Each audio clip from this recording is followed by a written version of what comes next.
Bem-vindos, começa agora um novo episódio do E2. Se não sabes como esticar o teu dinheiro até ao final do mês, este episódio é para ti. Hoje estamos à conversa com Paulo Caldas, doutorado em Economia e professor no Instituto Superior de Gestão, dá uma mãozinha no Instituto Superior Técnico e é diretor para a Economia, Financiamento e Inovação da AIP. Paulo, muito obrigado por ter aceitado o nosso convite e para começarmos a nossa conversa, queria perguntar-lhe como surgiu o seu interesse pela área financeira. Quando estava, digamos, no secundário, tinha duas vertentes que gostava de seguir, ou Direito ou Economia. Optei por Economia e estou satisfeito porque acabou por racionalizar um bocadinho o meu pensamento e a partir daí tenho seguido ao longo de mais de 30 anos esta área da Economia e das Finanças. Tem sido interessante. É uma aprendizagem todos os dias. Constante. Todos os dias. Certo. O que faz exatamente um diretor de Economia, Financiamento e Inovação? Faz várias coisas. Informação económica. Procuramos passar informação económica não só aos empresários, mas também à comunidade que está ligada a instituições públicas, instituições privadas que lidam com os empresários. Depois fazemos inquéritos e tiramos algumas ilações importantes dos inquéritos para formatar a política pública. Acabamos também por estar diariamente a fazer projetos ligados às empresas, uns projetos que têm por objetivo lançar novas ideias ligadas à sustentabilidade, outras ligadas à sustentabilidade, descarbonização e eficiência energética, outras ideias ligadas à transformação digital das empresas e das instituições.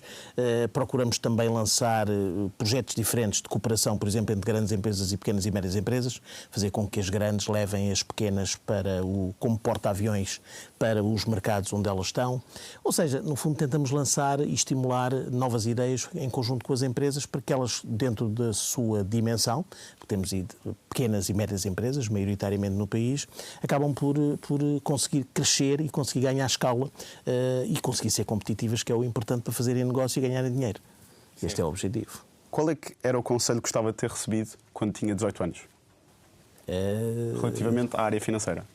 Eu diria que talvez o melhor conselho seja continua sempre a aprender, ou seja, não só estudar, mas lida com vários agentes, está permanentemente em diálogo, vais absorvendo informação, porque ao absorver essa informação, com aquilo que nós, de alguma forma, somos, digamos, formados ao nível digamos, das disciplinas e daquilo para o qual fomos treinados, acabamos depois por criar uma capacidade de, ao aprender, vamos passando também muita informação e vamos também formando e capacitando quem está à nossa volta.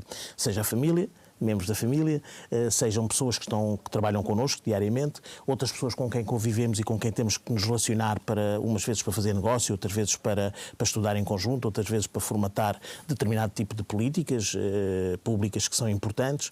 Ou seja, eu diria que o principal conselho seria de mente aberta, a capacidade de ouvir e ir aprendendo sempre. E ao aprender, nós depois vai fluindo e acaba por ser muito útil para quem está à nossa volta.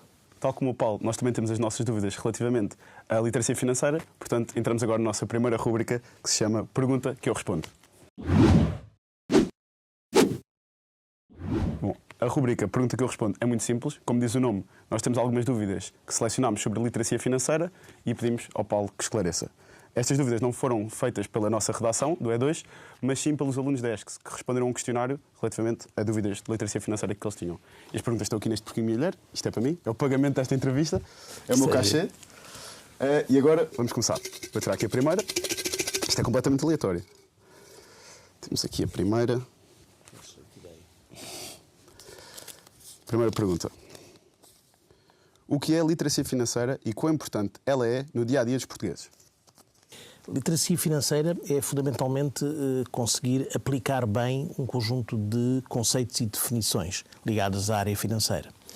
Porque quem sabe o que significa, por exemplo, descontos e abatimentos ao nível do IRS, acaba por depois ter capacidade para, naquilo que é o seu dia-a-dia, a sua vida, poder aplicar esse conceito e conseguir pagar menos IRS no final do ano. Ter vantagem relativamente às pessoas que não têm esse Tira sempre vantagem. E eu diria que é muito importante, digamos, uma área que nós precisamos de cultivar, até porque, como sabemos, cada vez mais nos últimos anos os nossos jovens felizmente têm uma formação superior e isso vai permitindo que os trabalhadores também, ou seja, vai escalando qualitativamente também nos postos de trabalho que eles ocupam.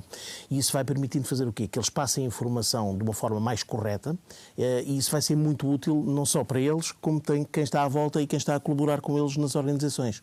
E eu penso que este é também um processo cumulativo, ou seja, todos somos poucos, organizações públicas, privadas, escolas, empresas, instituições do Estado, para ir fazendo passar os conceitos corretos. Porque ao passar essas definições e esses conceitos corretos na área financeira, não é só uma tarefa da responsabilidade da Comissão de Mercado de Valores Mobiliários ou do Banco de Portugal, é uma tarefa de todos.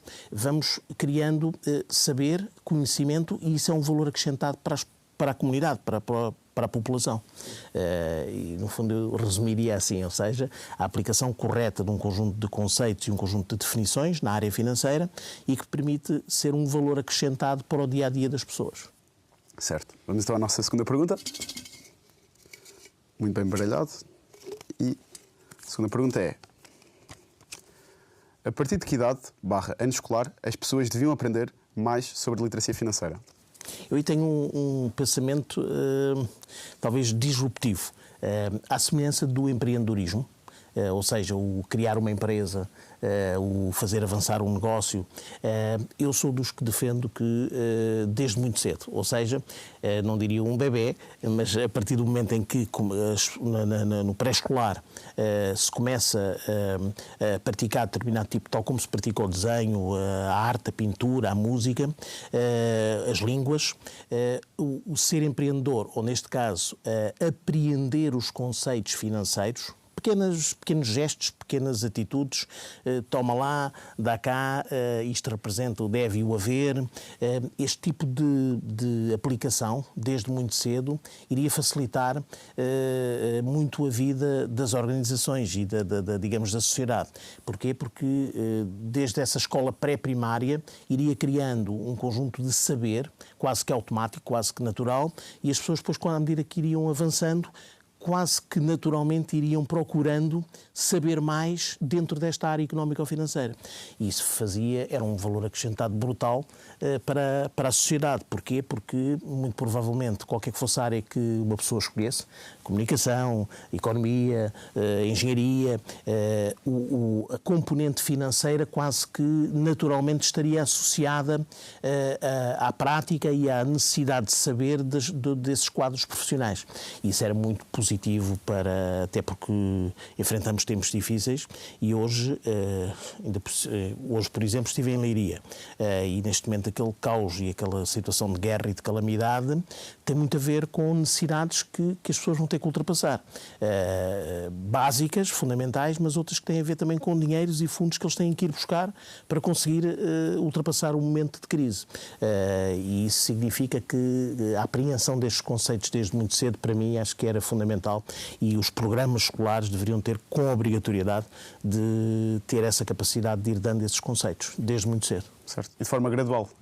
Iria permitindo ser gradual, como dizes e bem, iria permitir ser quase que natural a apreensão desses conceitos. Isso é positivo, porque quando uma pessoa aprende naturalmente, acaba por encaixar muito mais facilmente. Certo. Mais uma pergunta?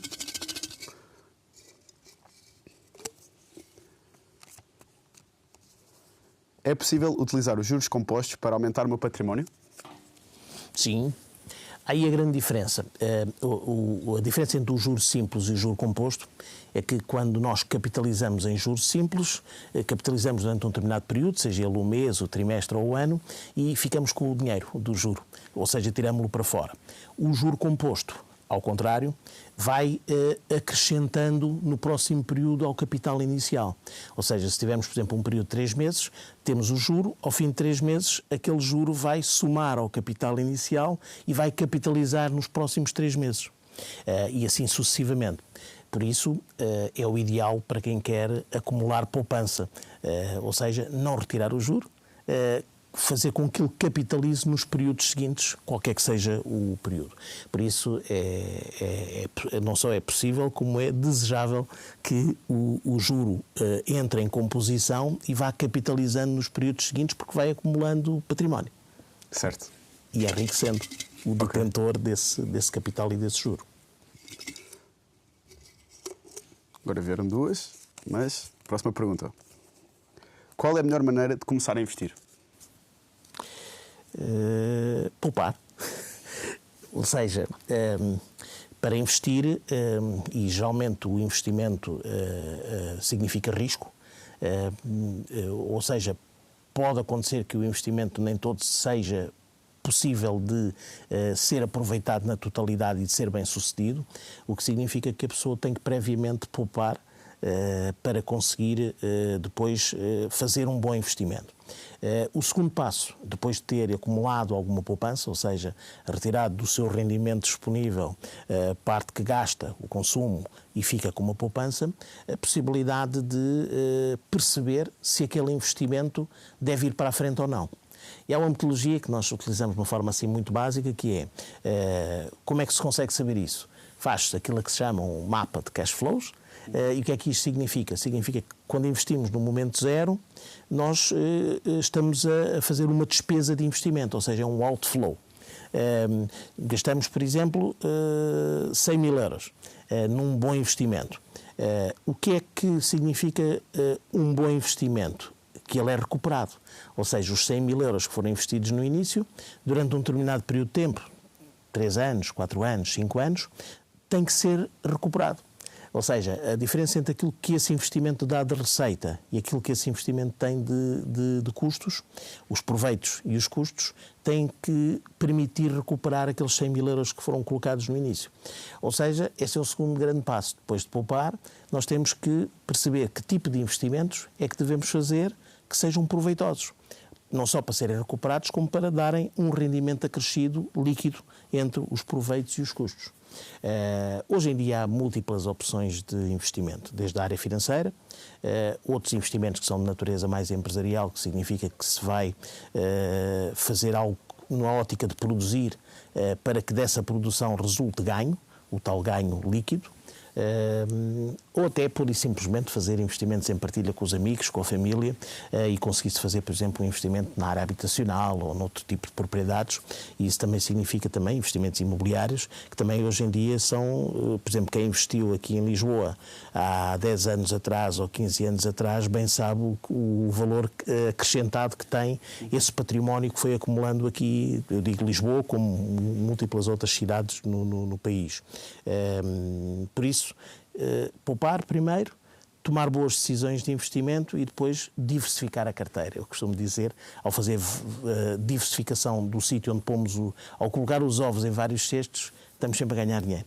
Ok. Não investir tudo num único cesto, ter vários cestos para... Esse é um bom conceito, diversificar e as diferentes alternativas de investimento. Também por segurança, caso não corra bem algum... E isso mesmo, ou seja, com isso estamos a fazer o quê? Estamos a diminuir o risco. Ou seja, não estamos a colocar digamos, todos os nossos ovos no mesmo cesto. Sim. Ok. Mais uma pergunta?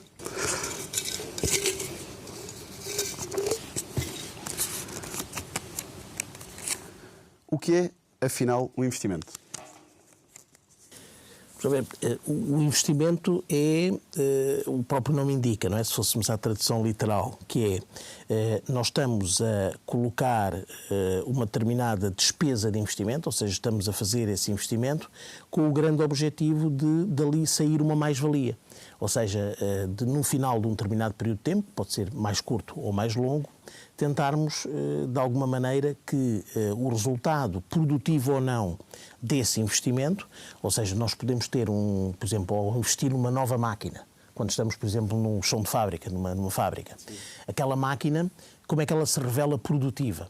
Se porventura a máquina, hoje em dia muito robotizada, até digitalização ligada à máquina, aquela máquina tem que trazer um proveito líquido fruto da sua compra e da sua utilização. Aumentar a produtividade da empresa. Aumenta, no fundo, a produção, a produtividade daquilo que era, digamos, o chão de fábrica, aquela linha de produção, chamemos assim. Ao fazer isto, nós estamos a fazer aquilo, o empresário faz aquilo que se diz, olha, foi extremamente importante fazer a compra daquela máquina e a sua utilização. Porquê? Porque ela acabou por introduzir um valor acrescentado naquilo que é, porque isto, aquela empresa, quando produz, ela depois, aquela produção, o seu output, vai ser utilizado para múltiplas cadeias de valor, não é? Sejam dentro do país ou fora. Por isso eu diria que um bom investimento não se revela útil só para quem o fez. Ou seja, revela-se útil para toda a cadeia de valor económica e a sociedade que acaba por aproveitar daquele investimento.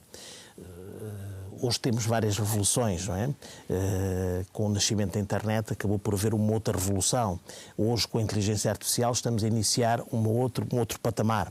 Cada uma destas etapas, desde a Revolução Industrial, a primeira, até aos dias de hoje, tudo isto eu considero que são grandes investimentos para a sociedade.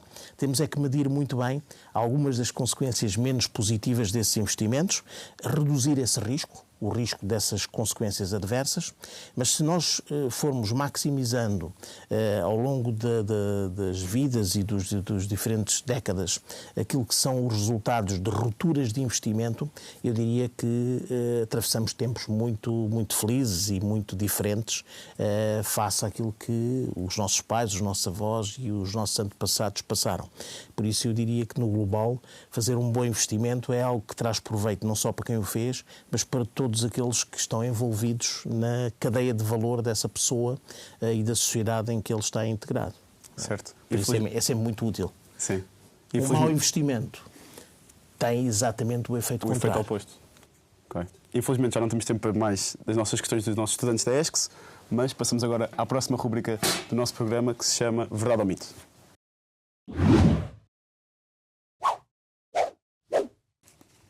Bom, para esta rubrica, a nossa equipa de redação reuniu algumas frases que se costumam ouvir por aí relacionadas com literacia financeira e pedimos ao Paulo que responda dizendo se é verdade ou mito e que esclareça o porquê.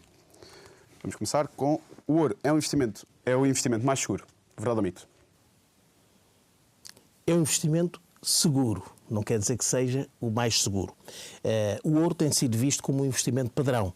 Ou seja, se nós analisarmos ao longo das décadas e dos séculos, é talvez dos investimentos que tem mantido uma reserva de valor quase que única. Nos dias que correm também voltamos a ter novamente um valor significativo por parte do ouro. Por isso é que se costuma dizer que e por isso, daí eu apontar para a verdade dessa afirmação, podíamos investir em moedas, podemos fazer investimento noutro tipo de metais, pode-se fazer investimentos, como falávamos há pouco, produtivos ou de outra natureza, financeiros ou imobiliários. O ouro acaba por ser aquele investimento cuja reserva de valor permite-nos dizer que é de facto um investimento seguro e talvez um dos mais seguros que existe. Certo. É preciso ser rico para investir? Verdade ou mito? Eu diria que isso aí é um mito, ou seja, para já tínhamos que qualificar aqui o conceito de riqueza, não é? Mas para investir é preciso ter boas ideias, é preciso ser racional, ou seja, como falávamos há pouco, ou seja, ter um mapa de cash flows, ter uma análise para perceber se aquilo é ou não é um bom investimento. E felizmente, eu sou daqueles que defendo que temos que ter escalabilidade social, ou seja, não é quem nasce rico que deva continuar ainda mais rico. Ou seja, eu defendo que, fruto do conhecimento, fruto da aquisição de saber, pode muito bem acontecer uma pessoa com pouca capacidade económica, os seus pais não tiveram grandes condições, mas permitiram que essa pessoa escalou do ponto de vista social. O chamado elevador social. O elevador social. E nessa perspectiva, eu diria que isso é um mito. Porquê? Porque pode haver uma pessoa que nasceu pobre, mas que fruto de boas ideias, do seu empenho, do seu trabalho, da sua inteligência, também de sorte, que é também importante, toda uma circunstância que foi favorável, teve uma grande ideia, fez um excelente investimento e acabou por conseguir escalar, quer economicamente, quer do ponto de vista social. Por isso eu diria que isso aí é um mito. Ou seja, não é preciso ser rico para se fazerem bons investimentos. Muitas vezes até quem tem muita riqueza acaba por... ou seja, o sentido ao contrário, ou seja, acaba por empobrecer porque faz uma cadeia de sucessivos maus investimentos e depois isso acaba por fazer o percurso ao contrário. É um mito. Um bom investidor nunca foi à falência. Verdade ou mito? Um bom investidor toma boas decisões de investimento. Pode acontecer que vá à falência, ou seja, eu acho que isso aí é um mito. Ou seja, apesar de um bom investidor tomar boas decisões de investimento, há um conjunto de variáveis exógenas, de fatores aleatórios, que podem impender negativamente sobre um investimento. Eu vou dar aqui um exemplo que vale para a sociedade em que vivemos e foi muito recente. Eu sei de um conjunto de excelentes investidores e que estavam a ter bastante proveito, por exemplo, na área da restauração e da hotelaria, que fizeram grandes investimentos em 2018, 2019 e com a pandemia em 2020, o que aconteceu foi que tiveram problemas gravíssimos porque depois estavam descapitalizados. Ou seja, acabaram por investir tudo aquilo que tinham e não foram à falência, mas quase, tiveram problemas financeiros gravíssimos. Ou seja, estamos a falar de um bom investidor, de um bom investimento e bons investimentos, mas que fruto de variáveis incontroláveis, neste caso uma pandemia que nasceu do nada e acabou por impender negativamente sobre aquilo que era uma boa decisão de investimento. Ou seja, mesmo os bons investidores acabam por, fruto das circunstâncias, poder ter situações adversas, situações muito difíceis e até eventualmente ir à falência. O dinheiro traz felicidade? Verdade ou mito? Que as pessoas, é mito, as pessoas é que trazem felicidade, ou seja, a felicidade é algo que está em nós, tem muito de psicológico, também de físico, de relacional, aí eu acho que é mesmo um mito, ou seja, o dinheiro ajuda-nos a viver, compramos, vendemos, de antes sem dinheiro também havia troca em espécie e as pessoas também eram felizes. Eu acho que isso é um mito, ou seja, o dinheiro ajuda-nos, fruto da relação e da sociedade que construímos, a comprar determinado tipo de bens e serviços que são necessários à nossa vida. Sem ele também não conseguimos viver e não conseguimos ter uma vida capaz em sociedade. Mas não nos traz felicidade. A felicidade é construída dentro de nós e por nós próprios, pela família, pelos amigos, pelos nossos colegas de trabalho. Isso é um mito. Infelizmente, o nosso episódio já está quase a acabar, mas ainda temos tempo para a nossa última rubrica, que se chama O que é que prefere?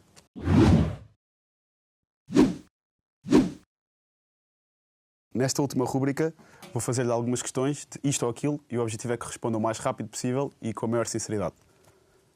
Jogar pelo seguro ou arriscar? Jogar pelo seguro. Poupar ou investir?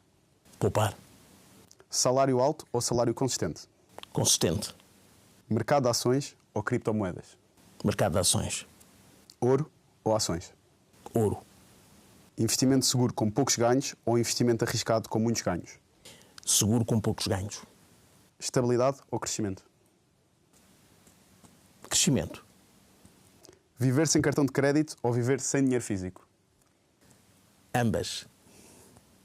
De que forma? Viver sem dinheiro físico. Ok. Receber 1000 euros agora ou 1500 euros daqui a um ano? 1000 euros agora. Certo. Paulo, muito obrigado. Eu é que agradeço. Muito obrigado pela disponibilidade.